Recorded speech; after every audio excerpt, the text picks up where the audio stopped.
सभी साथियों को नमस्कार। साथियों में किशन सहाय आईपीएस आईजीपी मानवाधिकार पुलिस मुख्यालय जयपुर राजस्थान। मोबाइल नंबर है 94 609 28 737।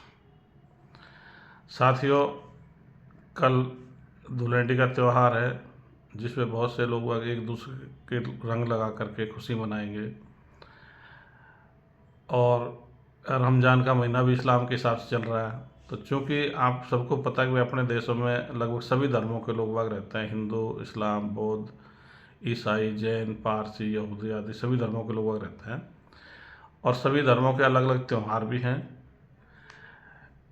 तो हम देखते हैं कि अधिकतर धार्मिक लोगों की या मजहबी लोगों की इच्छा रहती है कि उनके त्यौहार में तो दूसरे धर्मों के लोग बाग भी, दूसरे धर्मों या दूसरे मजहबों के लोग बाग भी शामिल हों।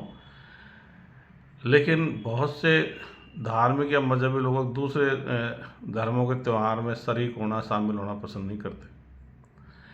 और इसी बात को लेकर कई बार टकराव की स्थिति बह जाती है। कई धर्मों की मान्यताएं अलग अलग हैं, उनमें उनके धर्म त्यौहार भी अलग अलग हैं। तो उसमें कई बार टकराव की स्थिति आ जाती है, कई बार हिंसा की नौबत भी आ जाती है। तो इस बारे में मेरा ये कहना है कि भाई अपन क्योंकि अपने एक देश में रहते हैं, तो एक देश के लोगों की स्थिति जैसे अपन समुद्र में हों तो एक जहाज़ में बैठे हुए लोगों की तरह होती है। तो इसलिए हमको क्या, अगर जहाज़ में वहाँ झगड़ेंगे तो कोई भी समुद्र में गिर जाएगा। इसी तरह एक देश में रह कर के अपन धर्मों के नाम पर त्योहारों पर झगड़ेंगे तो देश में अशांति पैदा होगी, सौहार्द खराब होगा। कई हिंसा में कई बार लोगों को ज़्यादा नुकसान भी हो जाता है, सामान का मतलब नुकसान हो जाता है, प्रॉपर्टी का भी। तो इसलिए हमको क्या सहिष्णुता दिखाने की ज़रूरत होती है कि हम दूसरे के त्यौहार में शरीक नहीं हो। तो कई बार कोई ऐसी नौबत आती है तो उसमें मतलब सहिष्णुता दिखाएं, बड़ा दिल दिखाएं और झगड़े टंटे की नौबत नहीं आने दें। क्योंकि अब सभी लोग समझदार हैं और ये भी सबको पता लग रहा है कि भाई अब विज्ञान का युग है, तो धार्मिक कट्टरता के लिए कोई ज़्यादा जगह भी नहीं बची। क्योंकि जो धार्मिक मान्यता है वैसे भी कोई विज्ञान पर खरी नहीं उतर रही, अंधविश्वास में जा रही हैं। तो अंधविश्वास वाली बातों के लिए लड़ना झगड़ना भी कोई बुद्धिमानी की बात नहीं है। तो इसलिए चाहे त्यौहार उसका ऐतिहासिक महत्व हो, चाहे साहित्य के हिसाब से वो चीज़ें चल रही हों, इस चीज़ में अपन ज़्यादा गहराई में नहीं जाते। लेकिन अपन यही कहते हैं भाई चलो, अगर जब तक ये परंपरागत धर्म रहते हैं तब तक ये उनके त्यौहार भी जारी रहेंगे मजहबों के, धर्मों के। लेकिन उसका तरीका यह है कि भाई अपन को जो धर्म ग्रंथ हैं उनसे बिल्कुल कट्टरता से नीचे पकड़ा। अपना खुद का भी दिमाग है कि भाई छोटी मोटी चीज़ों को लेकर के अगर अपन मान लो झगड़ा करेंगे तो अपन को नुकसान है, अपने देशवासियों को नुकसान होता है, अपने देश की राष्ट्रीय हानि होती है। कोई अगर सामान वगैरह कोई मतलब नुकसान होता है तो मेरा अपना सभी लोगों से ये अपील है कि अगर कोई त्यौहार पर कोई छोटी मोटी बात हो जाती है तो उसको तवज्जो नहीं दें, उसको वहीं ख़त्म मानें और बड़ा दिल दिखा करके सहिष्णुता के साथ में रहें। क्योंकि अपन को एक दूसरे के सब काम आते हैं। जो एक गांव में या एक शहर में या कस्बे में रहते हैं तो एक दूसरे के काम आते हैं, एक दूसरे की दुकान से सामान खरीदते हैं, एक दूसरे विभिन्न तरीके से अपन एक दूसरे के काम आते हैं।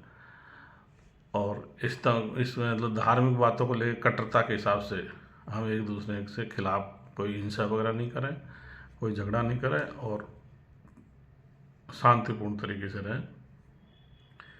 तो मुझे पूरा विश्वास है कि चाहे अभी ये धुलंडी का त्यौहार हो, चाहे आगे जैसे रमज़ान भी चल रहा है, फिर और भी त्यौहार आते जाएंगे। साल में विभिन्न धर्मों के त्यौहार आते ही रहते हैं। तो सभी त्योहारों पर हमको बड़े दिल से और सहिष्णुता के साथ रहना है और अपने इस देश को सौहार्दपूर्ण देश बनाने में, एकजुट देश बनाने में सबको भागीदारी निभानी है। हालांकि आप सभी को पता है कि भाई मानवतावादी विश्व समाज की विचारधारा तो ये परंपरागत धर्म हिंदू, मुस्लिम, सिख, ईसाई, जैन, बौद्ध, पारसी, यहूदी आदि को मान्यता नहीं देती। और अपना प्रयास भी है कि धीरे धीरे इन धर्मों को ख़त्म करेंगे। क्योंकि इन धर्मों को ख़त्म करेंगे तभी अपने एकजुट होंगे। जब तक ये धर्म रहेंगे अपने एकजुट हो भी नहीं पा रहे।